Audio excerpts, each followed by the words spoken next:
Hey, Jim Cam here. You already know me, founder, owner, franchiser of multiple brands in Montreal. In today's videos, I'm gonna give you a little bit insight of all my cars. Each car comes with a story. So I'm gonna give you the story behind the reason why I buy each of those. So let's start with this one. My first Lambo ever, and also my personal favorite, the Huracan Evo Spider. Why this one? Why this spec? It's from a childhood story of mine. Ever since I was a child, I always wanted to be Batman. So you can see, this is probably one of the closest to the Batmobile. The specs from black with yellow trim, and the interior, it's about the same too. So as you can see, for those who knows, one of the first Batman comes with the yellow logo on it. So that's why I put yellow trim. And also the interior, cannot miss the yellow accent. I mix with Alcantara and leather just for the perfect combination. In my opinion, this is one of the nicest specs ever. I just basically take all options because if it's a dream, you have to make it the best. So if you have one Lambo, you cannot go without the second one. A more practical Lambo for multiple purposes, and also family car. As you know, I'm a family man with kids, so this is the perfect match for my first Lambo. Basically the same trim, but inverted. So mainly yellow with black accent on it. And this version is the Performante. And the best part of it is it really drives like a Lambo, because the regular years, in my opinion, drive like an Audi. I used to have an R7 and it drives pretty much the same. But this one, totally different game. With all the light carbon fiber package all over the cars, the interior full Alcantara with yellow and red accent all over, and not to mention the carbon fiber on the interior, it's also matte, so it's just better. And one thing from Lamborghini, they told me I'm the only person that they deliver the car with the stitching behind the back of the seats. It's like an option that nobody picks, but I just managed to be the only one that took it, simply because I liked it. And after you've been driving a few years with a V10, you cannot go another day without a V10. So here in Montreal, Canada, we have a problem. We have winter, and a convertible one is not suitable for winter. And Lamborghini managed to solve that problem for me. They created the Storado, the off-road version of the same car that I have for summer and daily. But imagine V10 blasting all over your ears during winter times in Montreal roads. You cannot go unnoticed. It's almost impossible. Even though you can't see me, but you can definitely hear me. And one very funny fact is this box. Lots of comments on it. I don't know why people always give their opinion. I don't even care. They said it's ugly. I don't care. Look at the car you're driving, right? Imagine you work so hard in your life and you manage to get 3 Lambos. Do you really care for opinion of others? People that don't even matter? If their opinion really matters, why don't they have Lambo, right? And let's finish with the last one.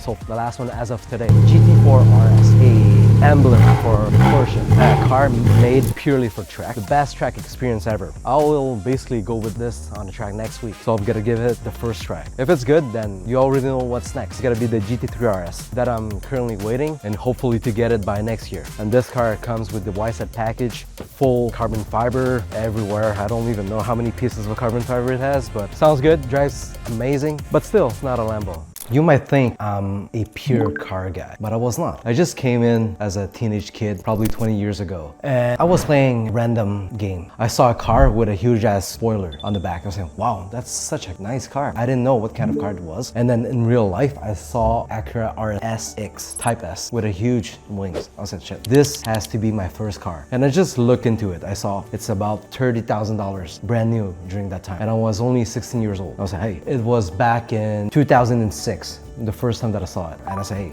how can a 16-year-old kid buy such a car? You have to think that was 20 years ago, so 30K car, probably it's like 45 today. And then the only way that I knew how to do it was just to work and save money. And at the year of 2008, this is where I managed to buy it at the age of 18. So I was the only person in my friend circle that has a 30K car, and because I never wanted to settle for sure. Yes, they all got their first car at 16 years old. I said, fuck it, I'd rather just take the bus than drive that shit. That wasn't me. I couldn't settle for less. So I believe this is where the mentality came from, why today I have multiple supercars. It's by not wanting to settle for average. And the moment that I got my first car at the age of 18, everybody around me was like, wow, my friend has the nicest car around, blah blah blah. And after getting, and imagine the part that hurt me the most was I needed to get rid of my dream car, that was the RSX Type S, to open my first restaurant. In 2011, I decided I needed to sell in order for me to have better cash flow and also save money monthly in order to have enough savings to open my first restaurant.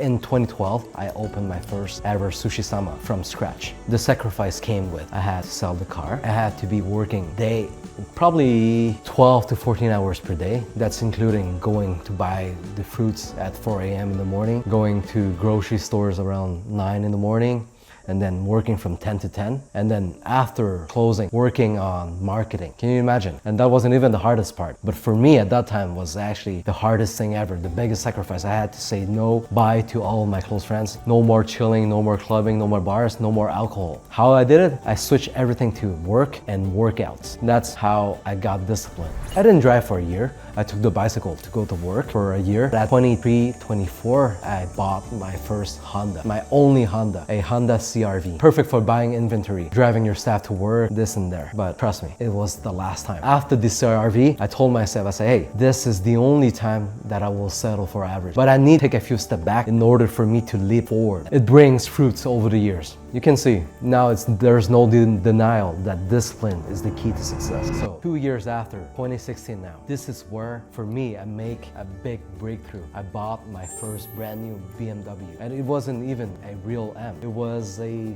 435i M package, Grand Coupe. It was brand new at that year. I think it just came out, 2016. I was one of the first that had a German car, again, in my friend circle. So everybody around me, once again, said, hey, Jim, amazing job. I didn't thought you were, again, the guy that brought the nicest car. And that was history. From that moment on, 2016, first BMW. 2018, I switched it for X4 and 40, 2018. And 2021, this is where I got my first car that's worth over 100K. It was an Audi RS7. It was the first time in my life that I felt like, if I can, agitate, like a top G. Like, hey, I have like a 600 horsepower car, V8 blasting all over. I can basically just smoke everyone in the street. And after the R7, I got this time the real M, a BMW M4 competition. And by the way, this is not my car, it's my friend's car. He just left it on my driveway. I used to have a very similar one. I made him buy it. It's actually not even my friend. He started as a staff of mine. He works for me.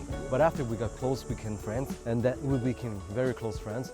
And then he became also one of the first franchisees, now owning multiple locations. And not only that he got the same car that I used to have, he also now have this convertible version of this Porsche, the Spider RS. Amazing feeling to be able to buy the same car as one of your closest friends. The problem is people think restaurant business, local business do not make money. But if you do things right, you're good at profit control, cost control. You can make a lot of money. You truly can. One thing that my wife always get angry at me is, Jim, I don't mind you buy the cars that you want, but do you have to have them all at the same time? You could go one at a time. I said, hey, we're going against time. Probably in a few years, all the cars gotta be electric. So I have to go against time. Like I told you in the beginning of the video, after the GT4 RS, probably is gonna be the GT3 RS. I'm still waiting for it. And if I get a chance to, probably the Speedster. If there's rumors that it's gonna come back, it's gonna be the 911 Speedster. If not, it has to be a V12. So the V12 will be next. Hope you guys enjoyed the video. If you have anything you want me to go through on the next videos, comment below. See you.